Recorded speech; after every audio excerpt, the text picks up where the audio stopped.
J'ai toujours dit aux enfants de Dieu que Sion, amen, amen, Sion, c'est une entité spirituelle. Ce n'est pas une montagne physique, mais c'est une entité spirituelle créée par Dieu sur laquelle le Seigneur manifeste sa grâce. Et Sion, c'est un regroupement des lits de Dieu autour desquels le Seigneur vient s'asseoir. Sion, c'est le corps mystique de Jésus. Amen, amen. Et David, quand il comprend ces secrets, il commence à écrire ses psaumes. Il dit, qui pourra monter à la montagne de Dieu? À la montagne de Dieu. Cette montagne de Dieu-là qu'il parlait, il est en train de révéler l'entité spirituelle qu'on appelle Sion, sur lequel, cet espace dans lequel nous sommes réunis autour du corps mystique de Jésus. Cet espace dans lequel le Seigneur entre en interaction avec l'humain. Vous comprenez? C'est cet espace dans lequel le Seigneur vient révéler sa grâce. C'est à cet endroit-là que David pouvait se voir, il était donc difficile pour lui d'y accéder et il se pose la question, qui peut monter? Il a commencé à définir les conditionnalités en disant, c'est lui qui a un cœur pur, c'est lui qui ne livre pas sa bouche au mensonge, c'est lui qui a des mains propres, il l'obtiendra. Lorsque j'accède à cette entité spirituelle invisible, j'obtiens quoi? La bénédiction de l'Éternel en répondant à ces trois critères. C'est-à-dire, ma bouche n'est pas livrée au mensonge, mon cœur est pur, mes mains sont propres. Amen, amen. Est-ce que ce soir, nous voulons prier. Est-ce que tes mains sont propres? Ta bouche est pure? Ton cœur est propre? Nous sommes arrivés à la fin du mois de septembre. Nous venons de terminer le trois quarts de l'année. Et nous commençons le quatrième quart, c'est-à-dire nous voulons finir l'année. Amen, amen. Ce soir, nous allons traverser le mois de septembre pour aller au mois d'octobre. Quel est le bilan que tu sors de ta vie? La Bible me dit dans Ésaïe chapitre 55, le verset 11, « Ainsi en est-il de ma parole, elle ne retournera pas à moi sans avoir accompli de ma volonté. » Amen, amen. C'est-à-dire que chaque parole que le Seigneur a libérée a pour mission d'accomplir une volonté parfaite de Dieu dans ta vie. Quelle est la parole que le Seigneur a dite pour toi sur le mois de septembre? Quelle est la parole de Dieu que le Seigneur a dit sur toi sur toute l'année? Quelle est cette parole qui t'accompagne? Jean, comprenant ces mystères, dans le livre de Jean chapitre 1er, le verset 1 à 2, le Seigneur dit ceci. Au commencement était la parole. Et la parole était avec qui? Dieu. Et la parole était Dieu. Vous voyez?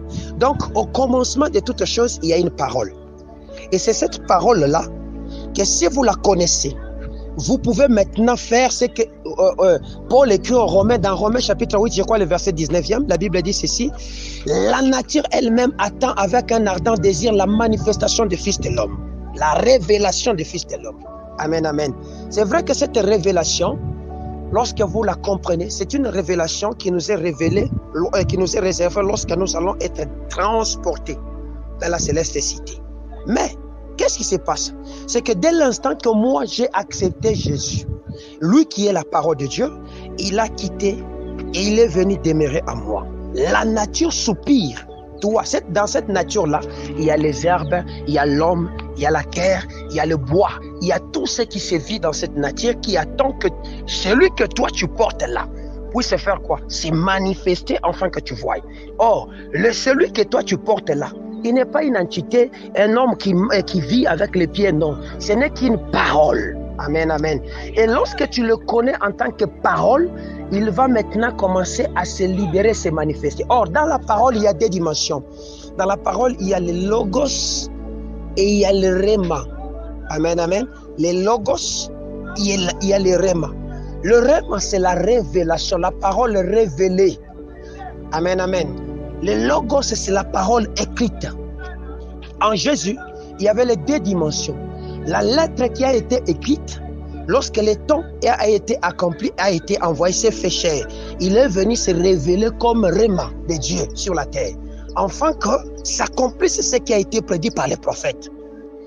Au courant de cette année 2022, il y a une parole rhéma qui t'accompagne. Il y a aussi une parole logos qui a été écrite sur toi. Donc toi là, l'année 2022 et tout ce qui se vit autour de 2022 attend voir. Amen, amen. Mais toi tu veux maintenant laisser cette parole parce que cette parole a été libérée pour un temps. Et sur ce temps que cette parole a été libérée, que nous appelons le chronos, nous attendons. Le Seigneur attend que cette parole qui est comme une balle de tennis qui a été lancée, retourne en lui. Est-ce que si je me pose cette question en disant, à la fin du mois de septembre, est-ce que cette parole s'est fait chère dans ma vie? Est-ce que cette parole s'est fait chère dans mon travail, dans ma maison, dans ce que je conçois de Dieu? Qu'est-ce qui empêche à cette parole de ne pas s'accomplir dans ma vie? Amen, amen. La nature qui soupirait là, elle soupirait parce qu'il y avait trop de péchés. Voilà pourquoi la révélation du Fils de l'homme ne s'était pas faite. Amen, amen. Des fois, certaines paroles ne s'accomplissent pas dans votre destinée, quelle que soit l'onction qui l'accompagne, c'est seulement à cause du péché. La Bible me dit quoi dans Isaïe? Que la main de l'Éternel n'est pas courte pour sauver, ni son oreille dure pour entendre, mais c'est quoi? Ce sont nos fautes qui constituent quoi? Des barrières. Amen, amen. Est-ce que c'est une barrière physique? Non. Ce sont des barrières spirituelles que moi-même j'ai érigées autour de moi, au travers la désobéissance à quoi? À ce commandement qui est quoi? Sa parole. Et la parole, c'est qui? C'est Jésus. C'est à cette dimension-là que Jésus, quand on enseigne sur Jésus, on dit que la femme doit être soumise. La femme, c'est qui? C'est l'Église. Nous devons nous soumettre à qui? À Jésus. Et je me soumettrai à Jésus comment? En obéissant à ce qu'il a dit. Qu'est-ce que Jésus a dit? Au courant de ce mois qui se termine, Jésus nous a dit d'agiter l'eau. Agiter l'eau. Or, l'eau que nous devons faire agiter, c'était quoi? C'était l'eau de l'esprit. Et nous l'agitons par quoi? Par la louange et l'adoration. Pourquoi? Pour provoquer les miracles que le Seigneur avait déjà préalablement établis sur nous, qu'il avait écrit sur le mois de septembre qui devait venir. Mais vous êtes resté comme cet homme de 38 ans, assis dans ce temple qui avait 5 portes et qui attendait qu'on puisse les transporter et les jeter lorsque l'ange descendait et secouait l'eau. Nous ne sommes plus dans cette saison où nous devons attendre un ange qui devait descendre. Non, notre ange qui devait descendre, c'est Jésus, que je porte à moi. Si je veux secouer Jésus, je dois l'adorer, je dois l'élever, je dois lui remettre la place qui lui revient de droit. Or, adorer, c'est quoi? Adorer, en réalité, c'est accomplir la parole de Dieu. Amen, amen. Jésus est venu chercher de vrais adorateurs. Ceux qui font quoi? La volonté de Dieu. Lorsque je commence à faire la volonté de Dieu, je suis classé dans la catégorie de vrais adorateurs. C'est-à-dire quoi? Lorsque je fais la volonté de Dieu, où Dieu m'a dit que toi, tu vas intercéder au courant de ces mois. Pour Dieu, je suis devenu un vrai. Lorsqu'il me dit qu'au courant de ces mois, toi, tu vas prêcher la bonne nouvelle. Toi, tu vas aller travailler. Quand j'accomplis cette parole-là, j'entre dans cette catégorie. Le reste de dire tu es saint, le reste de sanctifier Dieu, le reste de l'élever, de reconnaître ce qu'il est et de dire ce qu'il est, me permet juste de faire quoi? D'embellir. C'est comme si je jetais des confettis sur mon Dieu pendant qu'il est en train de passer. Alléluia. C'est un peu dans ce sens là-bas. Voilà que nous terminons le mois de septembre. Posons-nous la question, qu'est-ce que septembre? Parce que dès l'instant que nous allons traverser à minuit vers octobre, le septembre 2022 est passé avec un profond bruit, ne reviendra plus. C'est écrit dans les livres d'histoire. Amen, amen. Ne reviendra plus jamais. Et ça sera écrit. Quel souvenir tu retiendras de ce? Le monde peut-être était agité, il y avait des turbulences, il y avait une certaine crise, il y avait tout, il y avait. Mais dans ta vie, qu'est-ce que toi tu as retenu? Quel est l'impact que toi tu es en train de laisser? Tu n'es pas un passager sur la terre, tu es un missionnaire sur la terre.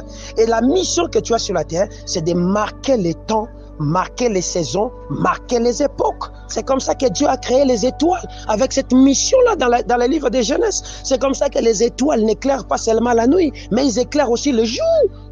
Amen, amen. Qu'est-ce que toi tu amènes avec ta lumière? Tu t'es dit que je suis la lumière, mais qu'est-ce que ta lumière a fait? Si la lumière a déjà perdu de son sens, la lumière n'est plus lumière. Amen, amen. Or, la lumière peut aussi perdre de son pouvoir à cause du péché. Vous êtes venu, vous m'avez dit que nous travaillons, mais aujourd'hui, notre entreprise n'a généré absolument rien. Notre entreprise n'a généré absolument rien. Le courant de la vie, ou le mouvement de la vie, c'est un mouvement qui veut que l'homme ne reste pas statique. Amen, amen. Voilà pourquoi la Bible nous dit, mon serviteur se lèvera, il montera, il ira encore bien plus haut. Parce que dans la marche avec notre Dieu, ce n'est pas une marche statique, c'est une marche de croissance, une marche de progrès. Vous comprenez? Et nous nous améliorons tous les jours. Nous perfectionnons l'homme intérieur et ce qui s'est fait au niveau de l'intérieur a pour conséquence sur le plan physique ce que Dieu avait déjà écrit. Est-ce que je me fais comprendre? Oui. La révélation de Christ, moi je peux le dire, dès l'instant que Jésus est venu entrer chez toi et s'asseoir dans le cœur de ta vie, dès l'instant que tu l'as accepté comme étant ton Seigneur et ton Sauveur, il est venu pour se manifester en toi. Amen, amen. Il est venu pour, je peux utiliser ce terme, rendre possible la création des dieux en toi. C'est-à-dire quoi? L'architecte, c'est Dieu et la construction, c'est Jésus. L'architecte, c'est Dieu, la construction, c'est Jésus. Pour que la maison devienne visible, il y a eu l'architecte qui a écrit le Logos. La révélation qui est la maison, Jésus, est venu se manifester. Vous comprenez?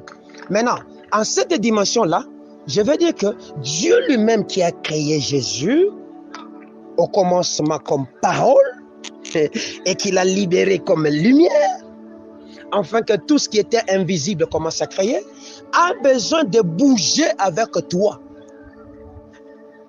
C'est comme ça que la Bible dit, il fait de ses serviteurs de vent, de messagers. Vous comprenez? C'est que pour que les animaux puissent exister au travers l'eau, quand Dieu disait que l'eau produise, il a fallu que Jésus entre comme un mouvement pour secouer l'eau, afin que l'eau crée. Amen, amen. C'est-à-dire que le potentiel du miracle se trouve en toi. Tu es un miracle vivant.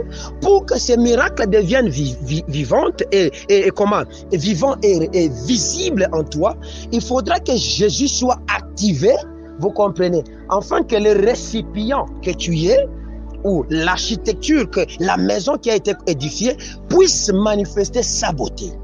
Et cela deviendra possible que si et seulement si tu sais remettre Dieu dans sa place. Amen, amen. Et les prioriser tel que tu veux. Oui, nous avons dit que dès demain, nous commençons un travail de maître des cris. Alléluia. De maître des cris. Parce que le thème qui va gouverner les 3 derniers mois, c'est tiré du livre de 2 Chroniques, chapitre 18, verset 31. Amen, amen. On dit que lorsque vous étudiez le roi Josaphat, vous verrez que c'est le plus beau roi, le meilleur de rois qui puisse exister. Lorsque les 2 royaumes d'Israël étaient divisés, il y avait le royaume de Juda et le royaume d'Israël. Lui qui dirigeait le royaume de Juda était considéré, mais il a commis beaucoup d'erreurs en s'associant avec de mauvais consorts.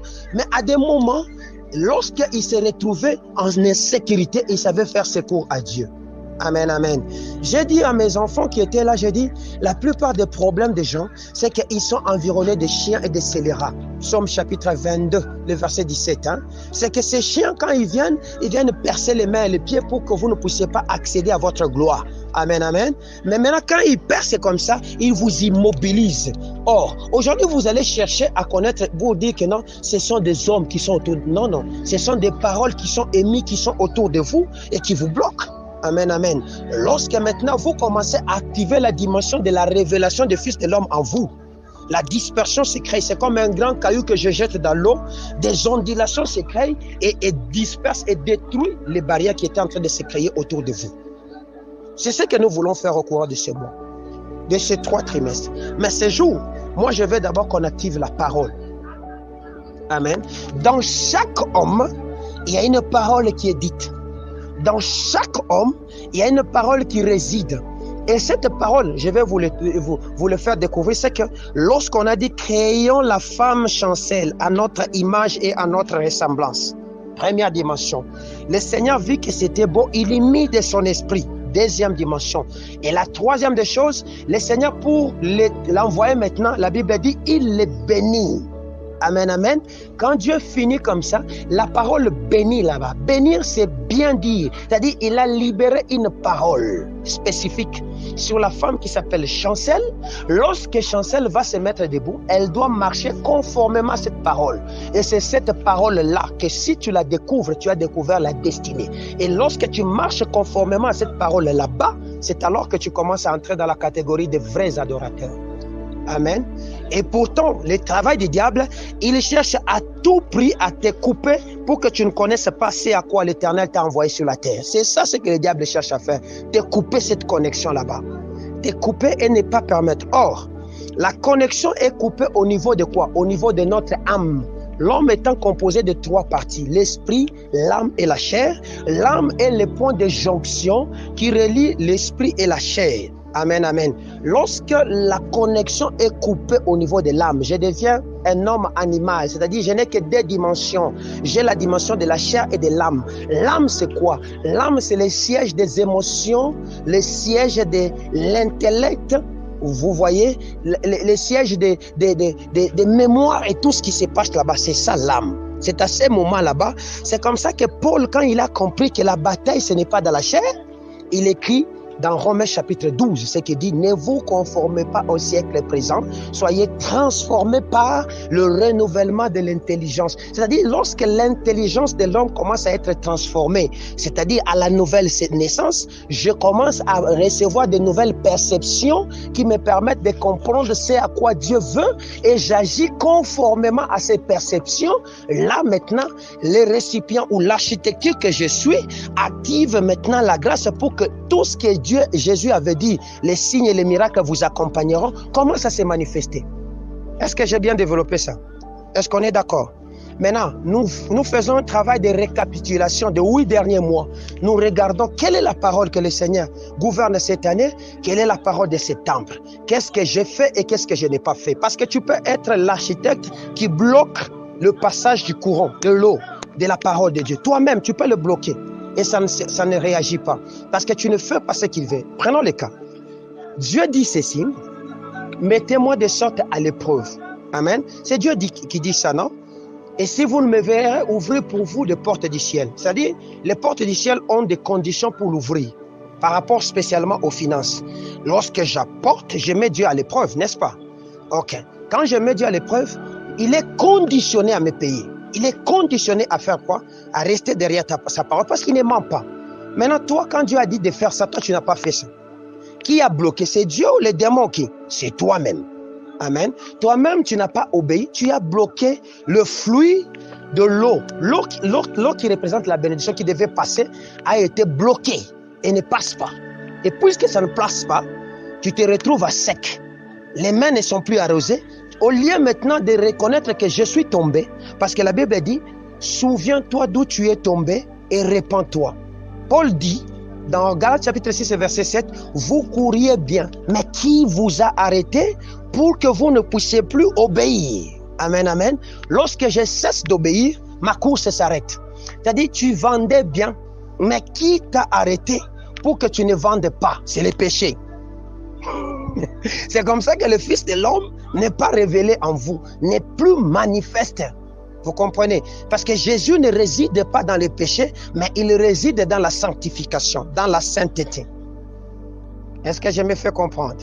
Oui. C'est un peu dans ce sens là-bas. Donc, comprenant ces réalités, lorsque je m'active à les accomplir tel que Jésus a dit, si le miracle ne vient pas, maintenant, commencez maintenant à accuser Dieu. Dieu, tu m'as menti. Vous verrez que ça va s'activer. Je me souviens, j'ai prié encore avec le pasteur Joseph, paix à son âme. J'ai été étonné par le style de ce qui s'est fait là-bas. C'est quand vous payez votre dîme, on vous donne des factures. À l'époque, je ne sais pas si ça s'est fait maintenant. On écrivait là, on donne des factures. Et on vous remet votre facture. Et j'ai posé une fois la question à papa Joseph, pourquoi vous donnez ce genre de factures? Il dit, pour que si la personne ne sait plus voir ses affaires aller de l'avant, ou il a des problèmes, et qu'il a tout prié et qu'il n'a pas vu la bénédiction, qu'il vienne. Et que quand il viendra, nous allons reconnaître réellement qu'il a déposé chez nous. Nous prendrons son cas, nous allons déposer ça à la chaudière. Et la chaudière va maintenant commencer à faire du bruit là-bas pour dire qu'est-ce qui bloque au niveau des ça. Et c'était comme ça. Je me retrouve un jour avec ma femme, on est bloqué, on n'a plus rien. Nous sommes rentrés chez papa Joseph avec les mêmes paroles. Nous lui avons dit, homme de Dieu, nous payons nos dîmes, nous sommes en ordre. Mais ça ne tourne pas. Elle dit, vous êtes réellement en ordre? Oui. Vous êtes réellement en ordre? Oui, mettez-vous à genoux. Il a prié pour nous.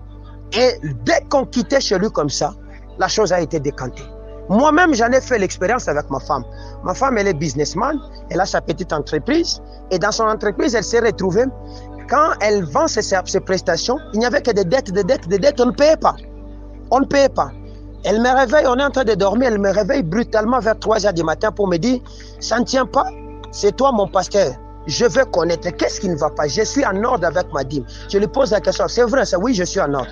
Je sors la Bible, je lui lis Malachie chapitre 3, 10 à 11, et je lui dis, mets-toi à genoux. Elle se met à genoux, je dis, Seigneur, dans ta maison, il y a de la nourriture. Dans ta maison, il y a tout ce que toi tu as dit. Tu as dit apporter dans ma maison qu'il y ait de la nourriture. C'est moi ici, elle a apporté dans ta maison. Il y a de la nourriture. Ici, chez cette femme, il n'y a plus de nourriture. Ici, chez cette femme, on ne paye plus de dettes. Elle se retrouve des mains sèches. Elle n'a plus rien entre ses mains. Seigneur, je ne veux pas devenir un menteur. Ici, c'est l'application de ta parole. Tu as dit au verset 11e, je menacerai les dévoreurs pour toi.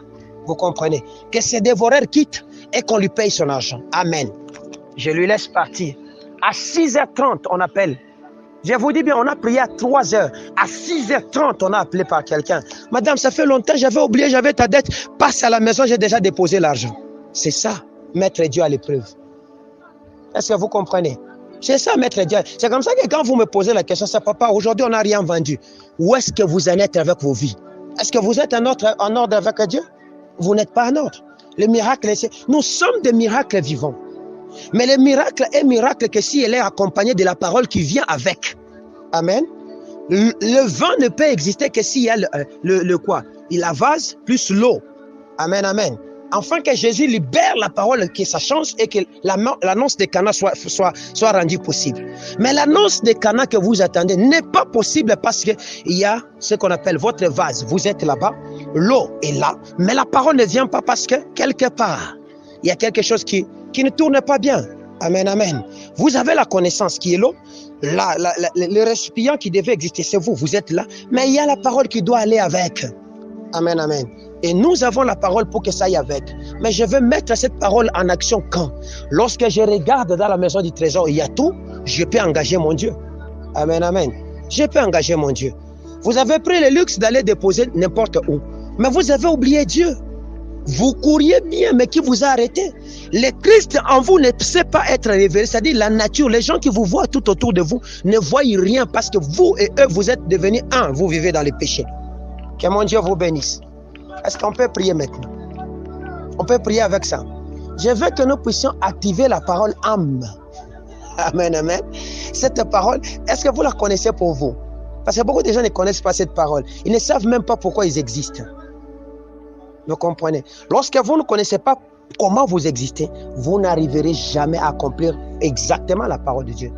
Mais avant que je ne fasse cet exercice, parce que ça je le ferai, vous allez connaître que je suis fait à ça.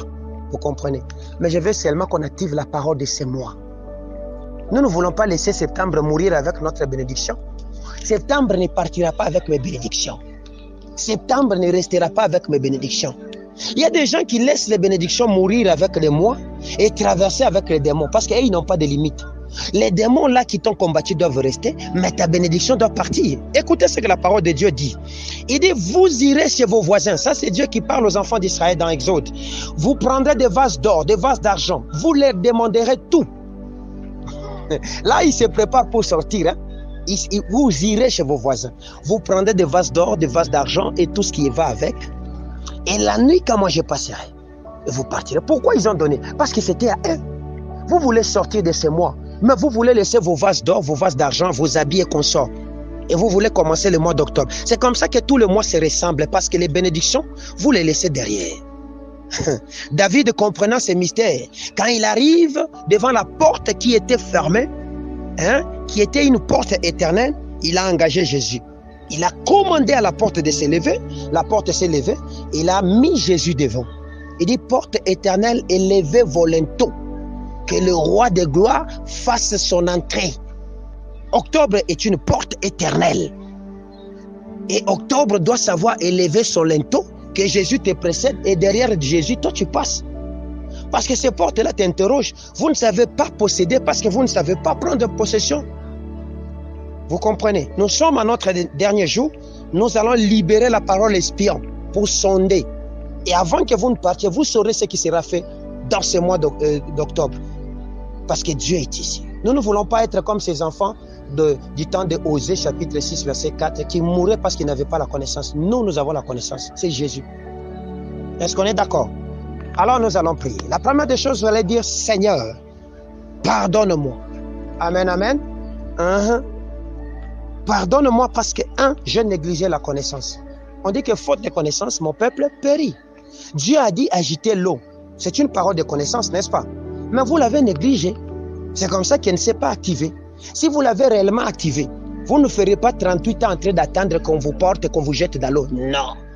Votre bénédiction ne devait pas faire 30 jours en train d'attendre. Amen.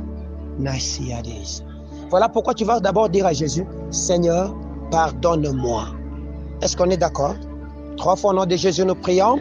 Au nom de Jésus, au nom de Jésus, au nom de Jésus, prions l'Éternel.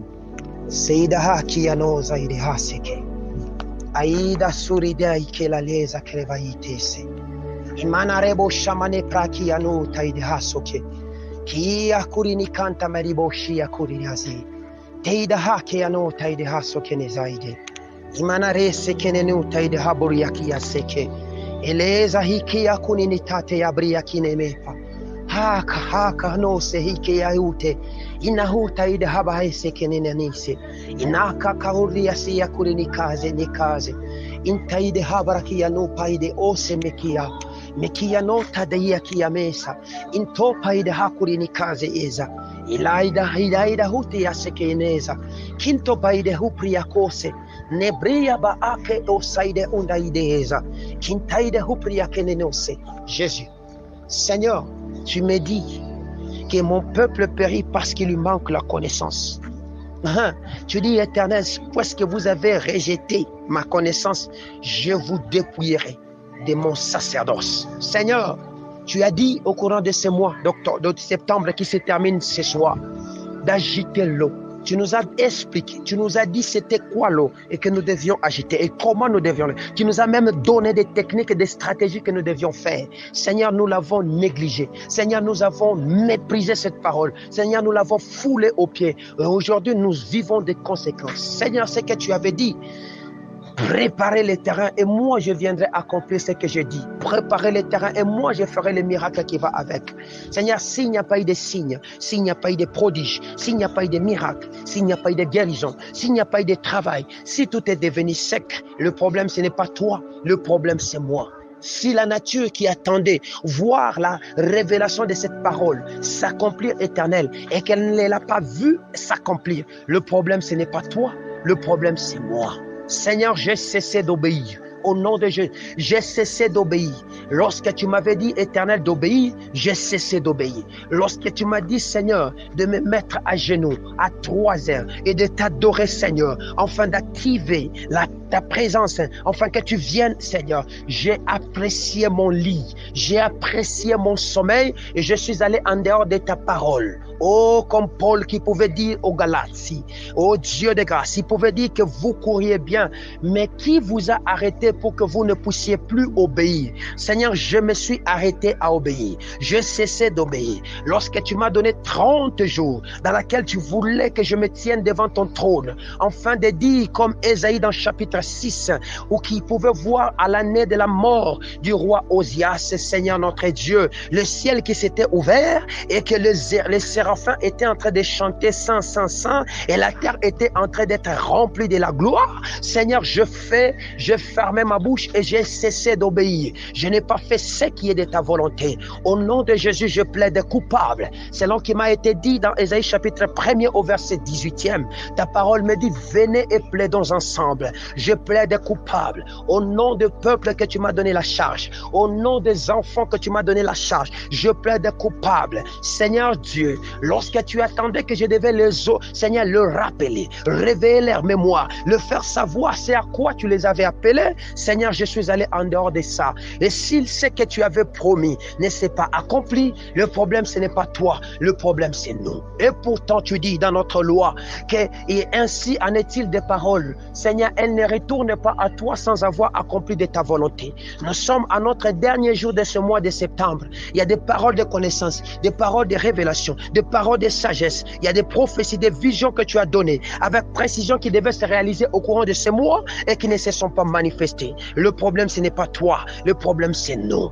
Aujourd'hui, Éternel, alors que cette parole veut expirer et retourner vers toi, Seigneur, nous n'avons rien vu. Nous ne pouvons pas t'accuser pour dire, Seigneur, tu n'as pas accompli. Mais nous nous accusons parce que nous avons péché. Nous avons fait ce qui était mal au-devant de toi. Seigneur, au lieu de faire ce que ta parole dit, c'est lui de t'adorer, c'est lui de t'élever, car ta parole me dit, lorsque vous apprendrez à élever le Fils de l'homme, vous connaîtrez ce qu'il est. Seigneur, je n'ai pas cherché à élever le Fils de l'homme. Ainsi donc, la connaissance de Jésus s'est estompée dans ma vie et je ne pouvais plus rien faire, éternel notre Dieu.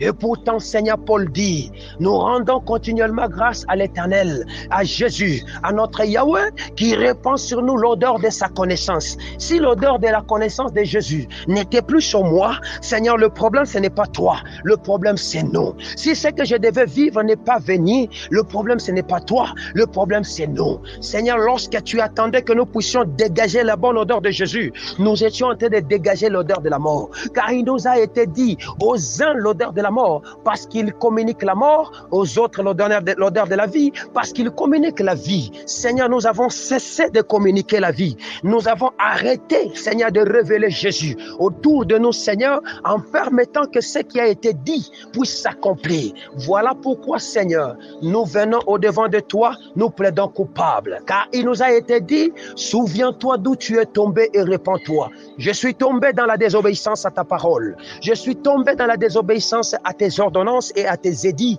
que toi tu avais donné pour ce mois de septembre.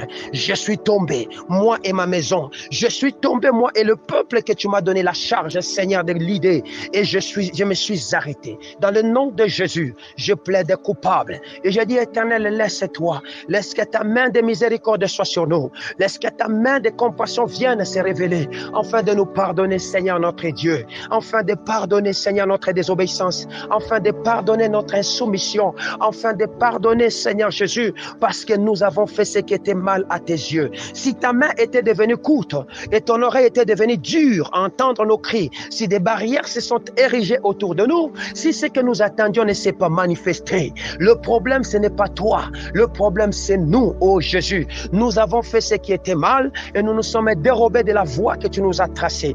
Or la voie que toi tu as tracée, elle s'appelle la voie sainte. Cette route sainte que tu avais montrée à Ésaïe, Seigneur Jésus. Ni l'impur, ni l'injuste ne pouvaient y marcher. Seigneur, seul c'est là que tu avais choisi. C'est là qui sont justes, éternels. C'est comme ça qu'ils pouvaient atteindre cette entité spirituelle afin de célébrer avec toi. Oh Dieu, la célébration n'est pas venue. Le problème, ce n'est pas toi. Le problème, c'est moi. Je plaide coupable au nom de ces peuples que tu m'as donnés. Je plaide coupable au nom de ces enfants que tu m'as donnés. Nous plaidons ce soir coupable, Seigneur, et nous demandons ta miséricorde, Seigneur. Oh Seigneur.